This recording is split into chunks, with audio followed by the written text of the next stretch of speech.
왜 대통령을 할 것인지, 되면 무엇을 할 것인지 머릿속에 그림이 다 그려진 이재명 대통령의 모습을 보셨습니다.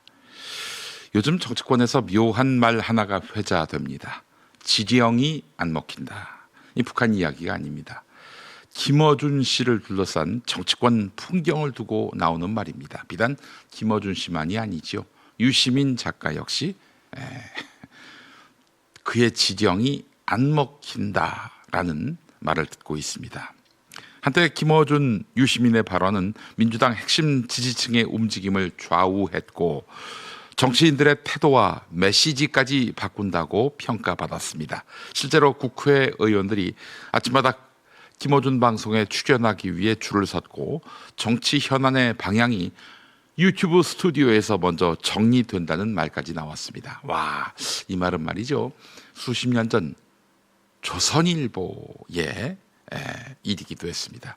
아침에 조선일보 사설에 실리면은 뭐 민주당이든 국민의힘이든 야, 조선일보에 이게 나왔어 이러면서 그게 공론회장에서 화두가 되고 또 각 정당의 입장이 됩니다. 그런 때가 있었죠. 그게 시대가 바뀌어서 이제 김어준 총수의 일이 됐다는 것입니다. 네.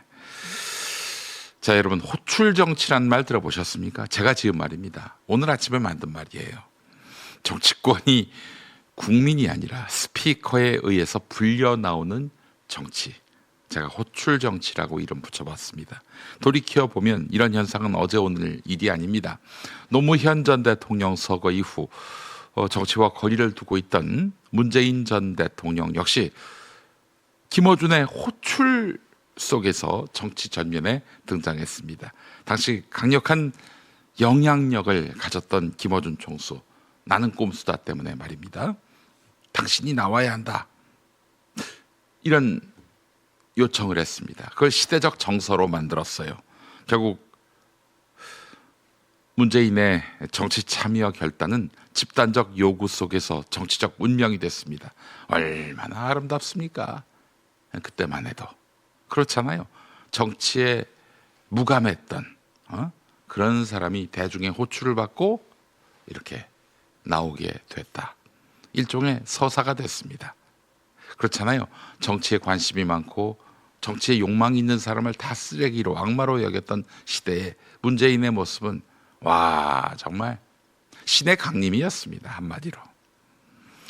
물론 정치 입문의 방식 자체가 문제는 아닙니다. 정치학적으로도 지도자는 추대될 수도 있는 것입니다. 문제는 그 이후입니다.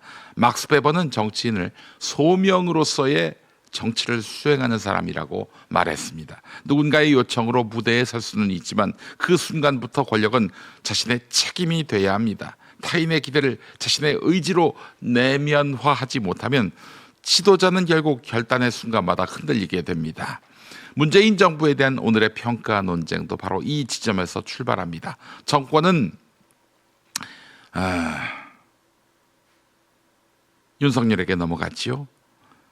그래요. 그 권력을 이어받은 윤석열이 민주주의 자체를 위협하는 사태가 벌어졌다면 국민은 자연스럽게 묻게 되는 것입니다. 그 전 정부의 책임은 없는지. 물론 이게 권력 교체가 아니에요. 윤석열을 누가 키워줬습니까? 누가 검찰총장으로 발탁해서 권력의 중심에 세웠습니까? 그게 바로 문재인입니다. 누가 그걸 부인하겠어요? 김어준도 부인 못할 겁니다. 정치는 단임으로 끝나지 않습니다. 정권 이후의 질서까지 포함해서 평가를 받게 되는 것입니다. 현재 이재명 정부는 어떻습니까? 전혀 다른 정치 경로를 보여주고 있습니다. 집권 9개월 만에 개혁 정책 추진과 증시 회복 기대 속에서 높은 지지율을 유지하고 있습니다. 민주당 정청래 체제가 잘 따라오지 못해서 문제지 이재명 대통령 자체만 놓고 보면은 역대 이런 대통령이 있었나? 이런 이야기가 영남 두메산골에서도 나오고 있습니다. 박지훈 변호사가 얘기하더라고요. 네, 그분 고향이 대구 아닙니까? 사법 리스크와 정치적 위기를 정면 돌파하면서 살아남은 정치인이라는 점에서 권력을 스스로 쟁취한 리더십의 전형이 바로 이재명 대통령 아니겠습니까? 자, 그래서 문재인과 이재명의 중요한 차이가 여기서 드러납니다. 권력을 부담으로 받은 지도자와 권력을 목표로 해서 싸워 얻은 지도자는 위기 대응 방식이 다르다는 것입니다. 전자, 즉 문재인은 갈등을 피하려 하고 후자, 즉 이재명 대통령은 갈등을 관리하려고 합니다. 전자는 지지층의 기대에 묶이기 쉽습니다. 김어준 동생을 비롯해서 지지층의 기대에 묶이기 쉬워요. 나 후자는 국가 전체의 방향을 기준으로 결정을 내리려고 합니다. 그리고 지금 그 차이가 역설적으로 김어준 씨를 둘러싼 논란 속에서 다시 드러나고 있습니다. 조국 혁신당과의 합당 논란 속에서 김어준 씨가 공개적으로 개입하니까 강성 지지층 내부에서 반발이 터져 나왔습니다. 민주당 지도부보다 먼저 정보를 알았다는 의혹도 있고요. 자기 권력 구도에 개입하려 한다는 음모론도 나오고 있습니다. 핵심은 단순합니다. 김어준 당신이 무슨 자격으로 정치에 개입하느냐 하는 질문인 것입니다. 과거에 그의 발언이 행동 지침이었습니다. 닥치고 지지하라, 쫄지 마라. 이 구호들은 팬덤을 결집시키는 강력한 정치 언어였습니다마는 팬덤 정치의 특징은 충성만큼이나 빠른 이탈입니다. 그래도 지금 나는 꼼수다 이후로 몇 년이 지났습니까? 무려 17년이 지났어요. 꽤 오랫동안 이어져온 팬덤이죠.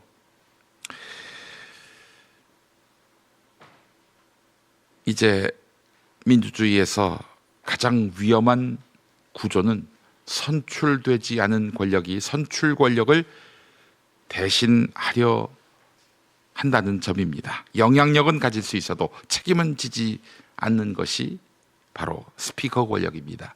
이게 반복될수록 정치의 정당성은 흔들리게 돼 있습니다.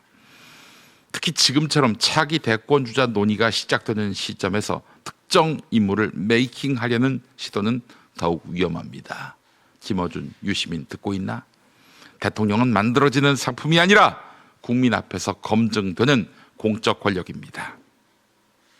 22여 년 전 새로운 정치 세력으로 등장했던 인물들이 기존 정치인을 향해 낡았다라고 비판하며 주류가 됐습니다. 그러나 시간이 흐른 지금 그들 역시 또 다른 기득권으로 인식되고 있습니다. 정치는 그래서 고이면 안 돼요. 계속 흘러야 하는 것입니다. 흘러간다면 저 떠내려가는 거 좋습니다. 새물이 새로운 흐름 속에서 계속 정치를 깨끗하게 만들어야죠. 안 그렇겠습니까? 지금 벌어지는 민주당 내부 갈등 역시 여야 경쟁이 아니라 권력 내부 경쟁의 성격을 띠고 있는데요. 이는 역설적으로 한국 정치가 안정 단계에 들어섰다는 신호일 수 있습니다. 하지만 동시에 팬덤 정치가 언제까지 정치 영역을 침범할 것인가 하는 질문도 남습니다. 아직 그들의 영향력이 남아있기 때문입니다. 결국 민주주의는 단 하나의 원칙으로 돌아옵니다. 권력은 호출되는 것이 아니라 선택되는 것이다. 누군가에게 불려나온 지도자에게 국민은 장기적인 책임을 기대하기 어렵습니다. 반대로 스스로 권력을 책임지겠다는 의지를 통해 무수한 가시밭길을 거쳐서 검증받은 지도자만이 위기의 순간 국가를 이끌 수 있습니다. 그래서 지금 필요한 것은 특정 인물의 영향력 축소가 아니라 정치의 원칙 회복입니다. 스피커가 아니라 국민, 팬덤이 아니라 제도, 지령이 아니라 책임, 호출 정치의 시대는 끝나야 합니다. 대한민국 정치가 다음 단계로 나아가기 위해서입니다.